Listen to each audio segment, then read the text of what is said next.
Hi, it's Sarah from Floral, and today I'm going to show you guys how to make an Easter centerpiece just like this using tulips and mini eggs. Watch along and I'll show you exactly how to make it. So to make this Easter centerpiece, for supplies I've got some tulips here. I've got pruners to cut the tulips. I've got 2 vases, a larger one, a smaller one, and then I've got some eggies, mini eggs. These ones are from Hershey's. So to actually make this arrangement, you're gonna take your smaller vase and you're gonna nest it inside your larger one. You need to make sure that there's enough space so that way when you have the mini eggs nestling around them, there's enough space. So all I'm gonna do is take my eggies and very carefully pour them between the 2 vessel walls. So this is gonna be loud.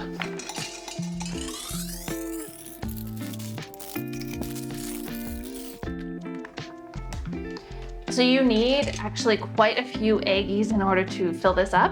So this one here was a 1.1 kilogram container and it only filled it actually about halfway. So you need to buy a lot of these.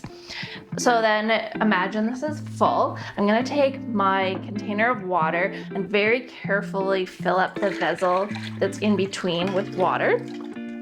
And then I'm gonna take my tulips and just put them inside the vessel.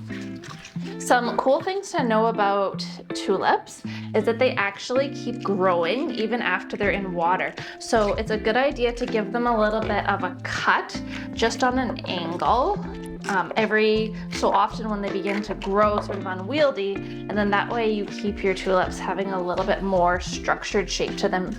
Another cool thing about tulips is they actually grow towards light.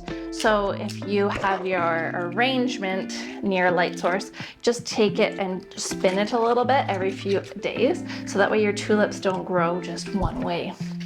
So I'm just gonna add in a couple tulips till I think it looks complete. And that is all that you do. So this is a super fun and easy arrangement for Easter. And then you have mini eggs for days after it. So hope you guys enjoyed watching and let me know if you have any questions.